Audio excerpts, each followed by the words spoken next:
嗨，大家好，我是躺平叔。今天是2026年7月18号。这一期聊点什么？大家还记得去年一个叫极越汽车的爆雷，就是那个由百度和吉利合资的极越汽车。但是网上有很多视频是吧？搞得沸沸扬扬，搞了1个多月。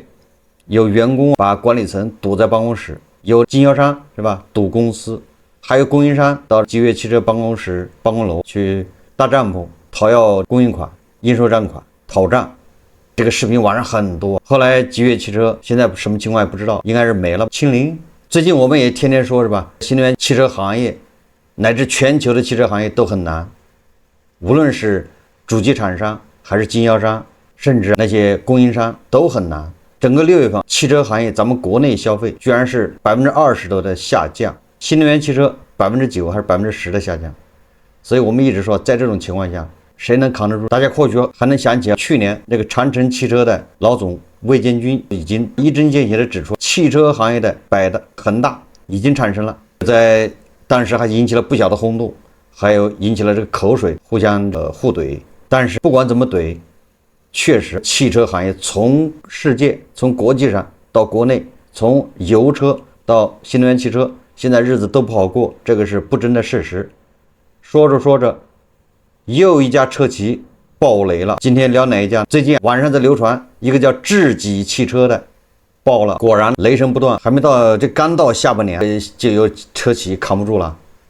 这个说到智己，这可不是一般企业，所以我们今天聊一聊爆雷、跑路、绞杀，智己汽车多地崩盘。中国新能源大洗牌的最冷冬天已经到来，中国新能源汽车行业的下半场残酷程度将超乎所有人的想象。这两天，一个背靠上汽集团、阿里巴巴等顶级巨头的高端新能源品牌智己汽车，在全国多个城市突然爆发了极其严重的经销商爆雷、提桶跑路、闭店跑路的危机。这不是空穴来风，这是一场正在发生的消费绞杀。先说昆明19万全款打水漂，展厅瞬间被搬空，这个是媒体报道的。车主方先生的遭遇：今年6月，方先生在昆明公园1903体验中心订购一台全新智己 L6 Max， 但是销售人员用极具诱惑力的这个叫厂家返点、6月8优惠、门店补贴等名目，承诺落户后可以返还3.5万元现金。随后，销售以库存不多为由，催促方先生支付了全款，合计19.27万元。结果到了7月，不仅3.5万的返款没了着落，连19万多的车款也随着门店的突然爆雷而下落不明。190多名车主的维权群，另一位赵先生花了36万元买车，销售以延期2个月提车可享受7万多元的优惠为诱导，骗了签字。7月7号，销售突然说通知店里出事了，我要离职。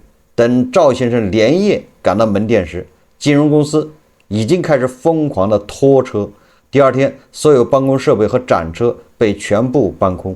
目前仅昆明一地的维权车主这个群就超过了280人，其中付了全款却提不到车，或者是拿了车拿不到合格证上不了牌的车主大有人在。拆东墙补西墙的资金陷阱。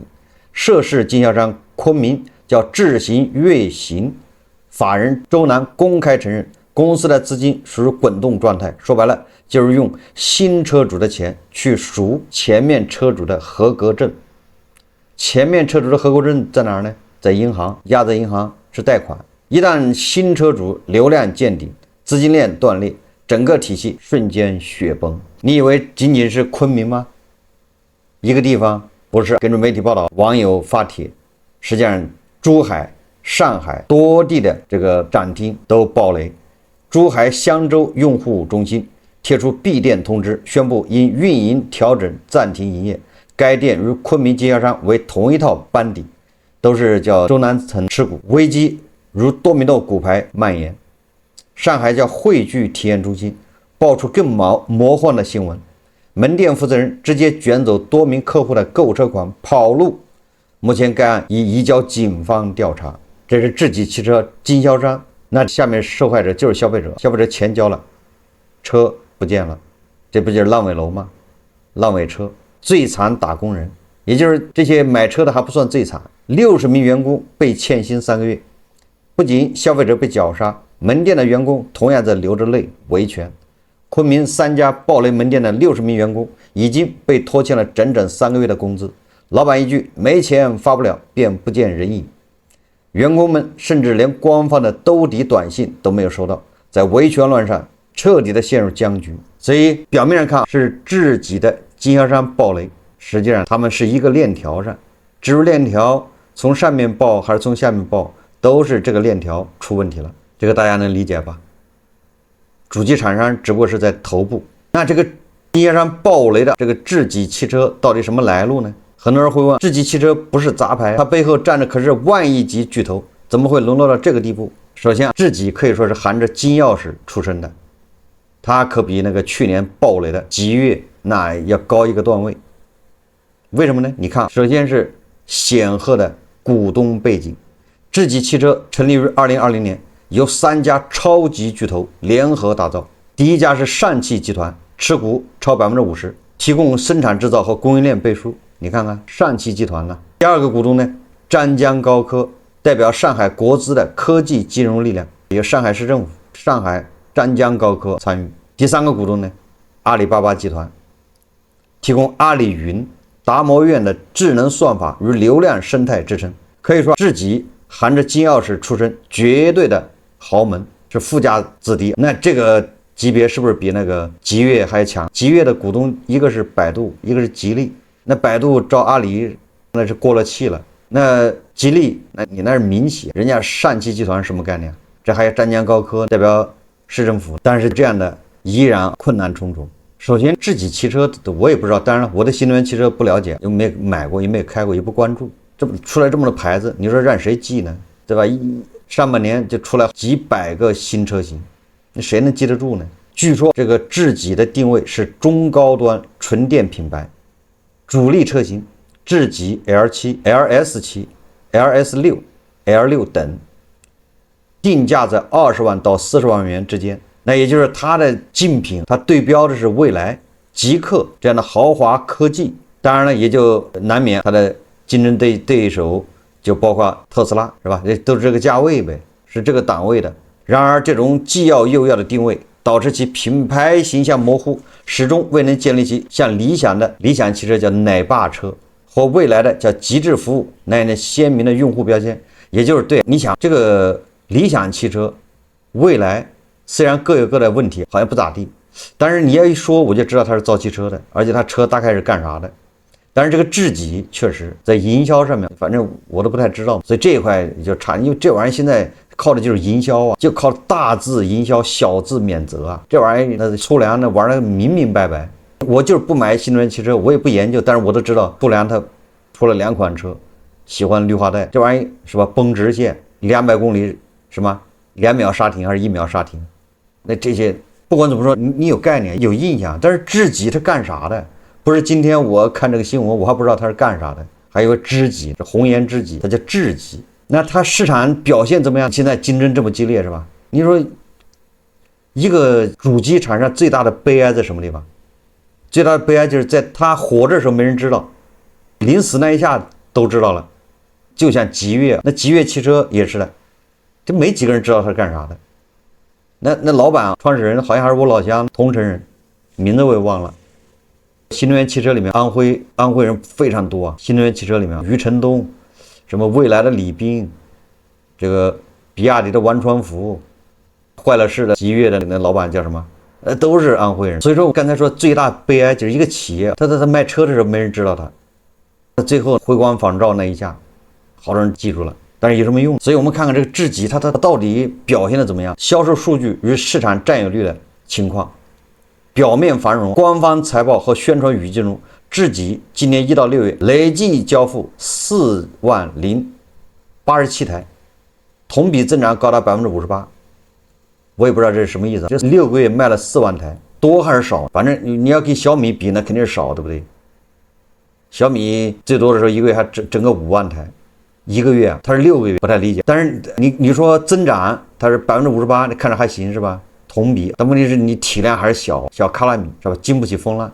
虽然背后的这个股东很厉害，所以说表面的繁荣掩盖不了残酷的现实。在中国2020年极为庞大的新能源市场中，自己的市占率依然处极低的位置，可以忽略不计呗。半年才卖4万台，常常徘徊在1%左右，那不就是可以忽略不计了吗？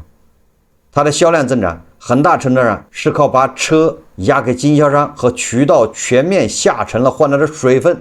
问题在这儿了，也就是他6个月卖了4万台，他的财报6个月卖4万台，这4万台并没有卖到消费者手上，这疯狂的压到渠道，要不然渠道怎么跑路崩了？所以说这个链条上哪儿跑路哪儿崩了，最终实际上就是主机厂商有问题。作为上汽集团的1号工程，智己至今未能实现自我造血，依然处于严重亏损状态。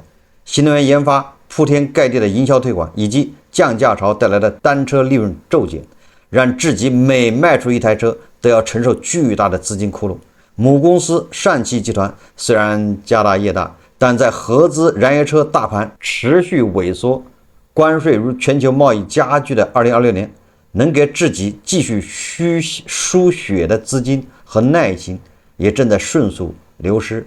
也就是泥菩萨过河自身难保。你看他3个股东，除了湛江高科我不太清楚，阿里巴巴这个上汽集团那都是各一个有大的难处，是吧？那你说现在谁还能给智己输血？智己之所以会爆发如此严重的信任危机，其核心逻辑在于盲目扩张下的渠道管理失控，从直营到授权经销的饮鸩止渴。智己早期采用的是类似特斯拉和蔚来的全渠道直营零售模式，由厂家直接面对消费者，资金也直接进入厂家账户，但直营店的建设成本极高，资金占用极大。为了快速做大销量数据，向投资人和上汽集团交差，智己在近2年全面转向了经销商渠道模式。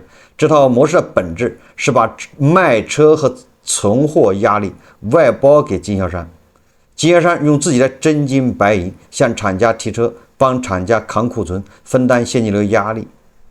实际上应该是经销商拿着真金白银钱去厂家把车买出来之后，他把车押给银行，把那个证，不是车押银行，一个叫什么证啊，合格证还是什么证，把那个证押给银行，车从银行贷款出来，再用这个钱去智己车厂去提车，这样滚动，是吧？然后他拿什么钱还银行？靠的就是新的来提车的人把钱给经销商，经销商拿这个钱就还银行，这样滚动。而汽车主机厂商他不停的要求经销商要多买，要向经销商压货，你就拿更多的钱去买，更多的钱呢就去银行去贷款，贷款要还，又得需要更多的消费者来买车，这样这个链条它的资金链才不会断，就这么简单。所以这里面就有一个致命的漏洞，当价格战达到单车亏损的极限时，经销商利润薄如纸片，资金链极其脆弱。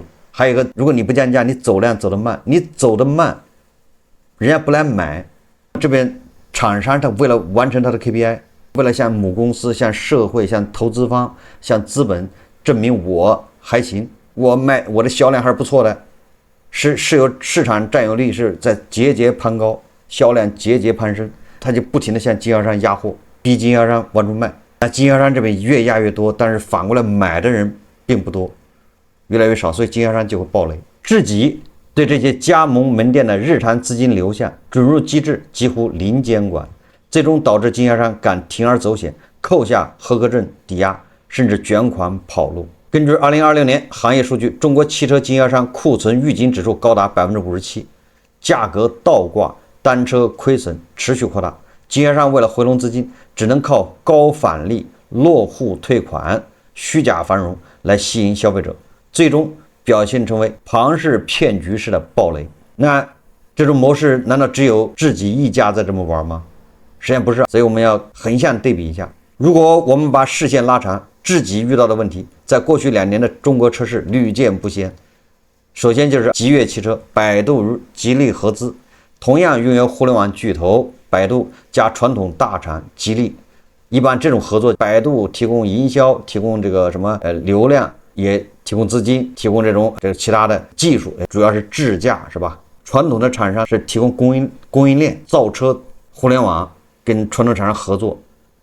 而你像这小米就属于他自己互联网，他自己造车是吧？强强联合就是极越，然而由于定位模糊、营销迷茫、渠道内耗、销量长期低迷，逐渐在市场边缘挣扎，现在应该是破产了吧？还有高和汽车，2024年初宣布停摆，2025年曾一度申请破产重整，虽然在2025年5月拿到了中东资本的援助重组，且工厂预计在2025年10月完成技术升级改造，但至今依然在复活的边缘苦苦挣扎，品牌声誉早已透支。所以说，巨头背书，出身名门，在残酷的价格战面前，在产能过剩面前，在内卷面前，不能当免死金牌。那有人就问了，那智己怎么办？当然了，智己我们刚才说了，实际上它这个暴雷是预演，也就是说很快就有答案。它这个玩法不行了，目前捅的窟窿，上汽集团、阿里巴巴似乎还能兜得住。人智己说了，经销商出了问题，他们全兜底，要对消费者负责。我想这个也合理，毕竟前面有一个叫什么极越汽车暴雷，那最终搞来搞去还得这个百度啊、吉利出来擦屁股，而且面子也丢了，是不是？那现在这些人都聪明了，反正最终还是自己擦屁股，那不是痛痛快快答应是吧？把市场稳住，所以跳出来，一切都我来承担，痛痛快快的，对不对？反正最后如果你要拖，你要整，你不认抵赖，把品牌搞没了，一点价值都没有了，完了之后还得你承担，还得百度、吉利啊掏钱。所以说，我觉得智己学会了，不是老老实实自己承担，这样品牌声誉还稍微能保住，信誉还在，后面还能以时间换空间，看能不能还能东山再起啊。所以说，智己官方承诺垫资给金融机构赎回被经销商抵押的车辆合格证，保障车主的权益。但是认账不等于结账，复杂的司法审计、合规流程、多方机构扯皮，导致退款和交车进度极其缓慢。也就是说，很多这个车主他不是因为 4S 店承诺他给他高返吗？比如你交了19万，实际上也答应返给他4万多的，人家冲着这个才买车的，觉得合算。结果现在这个4万多是返不了了，你返那是不可能了。那么车给你就不错了，所以经销商还是消费者还是受害者，用户的品牌耐心和品牌信任正在被迅速消耗。再说了，这也证明过去的那一套玩不下去了。这种加盟，你得严监控，你得把你的货往经销商压，经销商也扛不住，这一套玩不下去，那你那个销量怎么增长？不能增长，那资本怎么可能受得了呢？资本可不惯着这毛病，马上就拿脚投票啊！所以这个就是新能源汽车这些厂商他们的这个命。你看看小米汽车，当然还有其他的车，比如赛力斯，咱们也介绍过小米汽车、赛力斯。你看它的股价，小米汽车最高股价是最高股价是61港币。雷军那一天当了半个小时的全国首富，就股价往上一冲的时候，后来下来了，雷军那个中国首富的位置还没坐稳，屁股椅子还没捂热就下来了，半个小时。那一天是高光时刻。后来从61一直跌到20多、20左右，现在反弹了一点，反弹到20几。但有什么用？这个是什么？说明资本是在拿脚投票，人家是正经的跑，而且人家已经跑了10几个月了，一直在跑。你打开小米，不要看日线，日线你看不明白，你看月线，从61到现在，这10几个月都是阴线。连着10几个月阴线，这叫长期趋势，这就意味着它到底部还早着，它什么时候稳住不知道，看不到底。20块跌破，10块跌破都有可能。你去看一个万科的股票，最高好像30多还是40多，现在跌到3块多、2块多，还要往下跌。万科曾经可是房地产行业里面的佼佼者啊，优等生，这个毋庸置疑吧。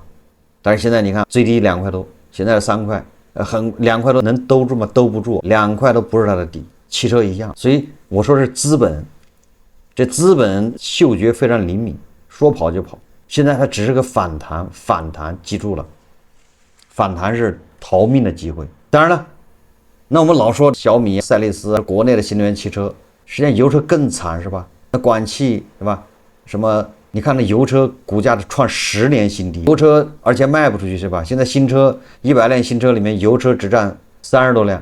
这是第一个，油车根本就卖不动，油车就降价，现在很多都不好卖，断崖式下跌。那生产油车的这些厂商，哪个不是在放假，对吧？上一天休2天，不饱和，你生产出来卖给谁？而且这个油车它不光是中国卖不掉，这全球都差不多。所以你看油车更惨是吧？新能源汽车也惨，这整个汽车行业的利润率只有1%了。6月份，你说怎么弄啊？你卖得出去你也不赚钱，何况卖不出去。好，那这是光中国是这样吗？其实不是，咱们不要好像一说就感觉你这你老是唱空中国，不是的，汽车行业全球都一样了，都是冬天。你看德国大众是吧？一次才10万，所以我们要把视角放大到全球，所以自己的困难暴雷只是2020年全球汽车大收缩的一个微小的缩影。全球汽车永久寒冬已至，谁能撑过这个冬天呢？为什么？你看汽车制造大国三巨头，哪3巨头？德国、中国、日本。那中国排第一，你知道吧？中国、德国、日本。2020年这3巨头同时战略收缩，全球汽车行业的冬天正式拉开序幕。大众集团 CEO 奥伯穆宣布震动全球的5万人裁员计划，并考虑关闭有着88年历史的德国本土整车工厂。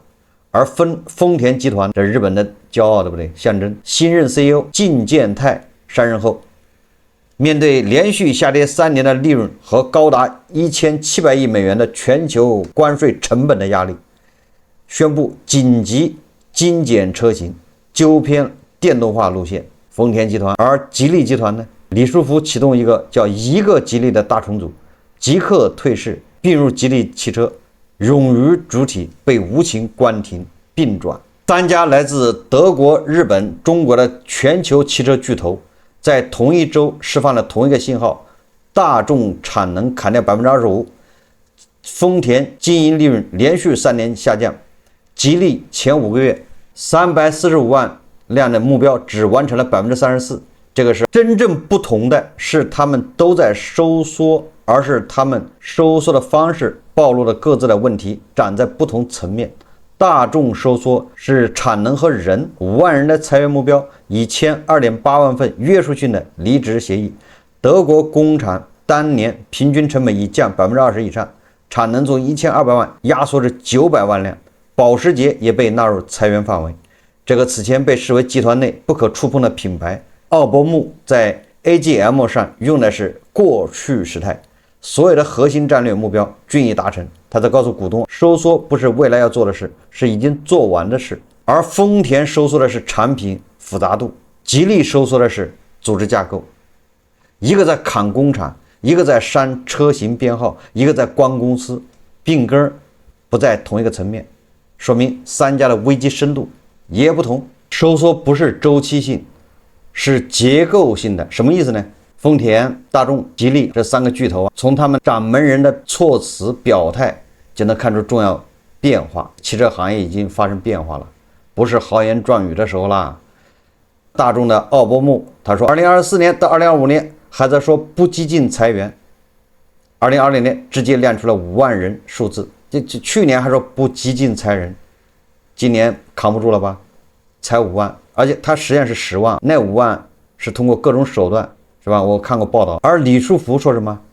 他去年还在说让子弹飞的多品牌扩张，现在改成要打持久战，这都是军事化语言。遇到困难了，打持久战叫瘦身，把很多那些枝蔓蔓的那些小的它下面的小的那些小品牌那些车型都给砍掉。而丰田的靳健太前任佐藤恒志2023年说的是电动化加速，而靳健太上任后2个月就改口为纠偏，也就是说电动化加速是错误的，现在赶紧收缩吧，节约成本，准备过冬，就这意思。所以这不是一个周期性的调整，这是一次结构性的淘汰赛。也就是我说了，全球汽车行业都迎来了这个冬天。在这种情况下，你体质不好的那些新能源汽车厂商或者品牌只能是惨遭淘汰，是优先淘汰。所以我们就可以看到还有哪些车企命悬一线。在这样结构性的淘汰赛中，以下几类企业极有可能过不了这个冬天。缺乏自我造血能力，高度依赖外部融资的造车新势力，就到现在为止还没有自我造血能力，还不能赚钱的，还靠融资的，那这个问题就越来越严重了。哪些比如领跑、哪吒等品牌这哪吒不早就黄了吗？2020年，中国本土市场消费不振，低端新能源无利可图的绞杀下，正面临前所未有的现金流危机。海外市场的地缘政策和关税壁垒又堵死了他们通过简单出海来逃避国内内卷的道路。合资品牌的弱势边缘玩家，起亚、现代、马自达等在华合资企业，市场份额已被自主品牌蚕食至极致，极限退市只是时间问题，就是宣布撤出关门，那就是时间问题。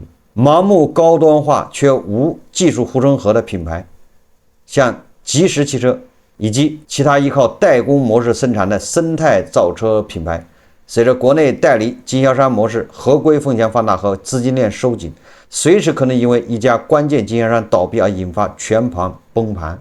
实际上自己他的经销商跑路，实际上已经说明问题了，这就是一个信号，他扛不下去了。那你说后面他怎么弄？2020年中国汽车市场流量增速见顶的含义已经传递到每一个角落，最残酷的消费绞杀已经到来。消费者掏出几十万的血汗钱，图的是一份安心。如果品牌连最基本的渠道安全、资金安全都无法保障，那么 PPT 做得再漂亮，智能驾驶吹得再天花乱坠，也终究不过是沙滩上的城堡，潮水一冲了无痕迹。所以在下半年，你说有多少新能源汽车正在摇摇欲坠啊，在这个寒风中摇摇欲坠。上半年过去了，这汽车销量是暴跌，那下半年会多吗？不会的，只会加速。但消费者没钱买或者不愿意买车的时候，你说就是神仙来了也救不活啊，佛祖也没招，这不就跟房地产一样吗？那房企都在暴雷，是不是？会不会有专家建议国家收储，把这新能源汽车或者其他车给收了之后，把它低价卖或者租给农民工，一个房子一样吗？